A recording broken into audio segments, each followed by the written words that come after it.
বাবা, আজ তো দেখতেছি গরিবের বাড়িতে বড়লোকি কাণ্ড কারখানা। কিসের বড়লোকি কাণ্ড কারখানা?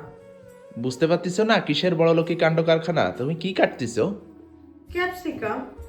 মানে গরিবের বাড়িতে কেন জানি মনে হচ্ছে 5 স্টার রেস্টুরেন্টের হাওয়া লাগছে। একটা ক্যাপসিকাম দেখে গরিবের বাড়ি ওনার 5 স্টার রেস্টুরেন্ট মনে হচ্ছে। তা মনে হবে না তুমি, মানে বড় লোকরা যেগুলা খায় আর কি সেইগুলা যদি তুমি এই গরিবের বাসায় নিয়ে আসো তাহলে তো সেরকম মনে হবে। তোমার কি মনে হয় দ্রব্যমূল্যের যে অবস্থা, চাল কিনে ভাত রান্না করে খাইতে কষ্ট, ক্যাপসিকাম কিনে আনবো আমি হাজার হাজার টাকা দিয়ে? না, আমার খেতে কাজ নেই। আমার মতো যদি বুদ্ধিমতী বউ ঘরে থাকে তাইলে কি আর মানুষ ক্যাপসিকাম হাজার হাজার টাকা দিয়ে কেনে? ও তাই নাকি? আমি তো ভাবলাম কি হলো, মানে জি না। কিভাবে কি দেখি। আমি ছেলেকে স্কুলে দিয়ে এখন বড়লোকি খাবার সব সস্তায় নিয়ে আসি জানো।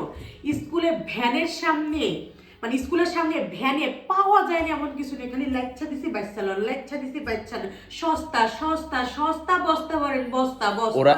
ওরাও বোঝে যে কোন জায়গায় গেলে ব্যবসা হবে ওদের। তুমি জানো ঠিক এই আছে, 3টা ক্যাপসিকামের দাম কত হইতে পারে বলো তো? কত? 300-400 নাকি? 300-400। মার্কেটে যা ক্যাপসিকামের কেজি 1000 টাকা, আর 3টা ক্যাপসিকাম আনছি কত বলতো? মাত্র 100 টাকায়। মাত্র 100 টাকায়? তোমার কি মনে হয় যে আমার মতন মানুষ 1000 টাকা দিয়ে ক্যাপসিকাম কিনে খাবে? না, আমিও তো তাই ভাবি এদের কাজ নাই। যে তুমি ক্যাপসিকাম কিনে নিয়ে আসছো, মানে এত টাকা পাইছো কই? যে জায়গায় আমাদের নুন আনতে পান্তা ফুরাই যায় সেই জায়গায় তুমি ক্যাপসিকাম খাচ্ছো। বাবা রে বাবা।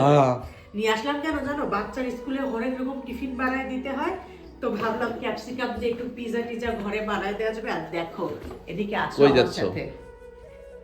অলরেডি ক্যাপসিকাম এনে আমি রায়ানকে স্কুলে টিফিন দেওয়ার জন্য এই দেখো টিফিন বানাই ফেলছি। এটা কি জানো? শুধু পাউরুটি না, এই দেখো ট্যান্টা চিকেন স্যান্ডউইচ বানাই ফেলছি। দেখছো? ওয়াও, দেখেই তো মনে হচ্ছে এখনই এক পিস খাইতে পারলে হতো। তাহলে 5 স্টার রেস্টুরেন্ট থেকে কম কিসের বলো তো? তুমি যে আমাকে বললা তাহলে সস্তা পেয়ে বস্তা ভরে আনবো না কেন?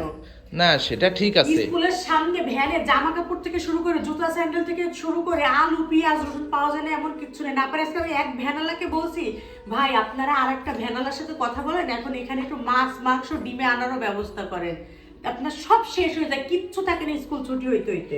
তবে না, এই বিজনেস যেগুলা এই বিজনেস করে, এই ভ্যানের যেগুলা টুকটাক নিয়ে আসে এরাও বোঝে। ঠিক আছে, এরা কিন্তু কখনো আমাদের অফিসের সামনে আসে না যে ভাইয়ারা অফিস থেকে বের হওয়ার সময় সংসারের জিনিসপত্র কিনে নিয়ে যাবে।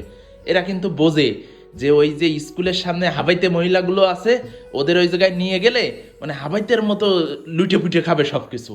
তুমি আসলে মানে ছেঁচড়া মার্কা কথা তোমার কোনোদিন যাবে না। মানে ভালো পেয়ে 100 টাকায় 3টা ক্যাপসিকাম কিনে আনছি, কোথায় আমার প্রশংসা করবে যে তোমার বুদ্ধিমতী বউ সস্তা পেয়ে বস্তা ভরে নিয়ে আসছে? তা না, আমি হয়ে গেছি হাবাতে মহিলা। শোনো, সস্তারও কিন্তু 3 অবস্থা। ঠিক আছে, সেহেতু যেটা কিনবা ভাবনা চিন্তা করে কিনবা।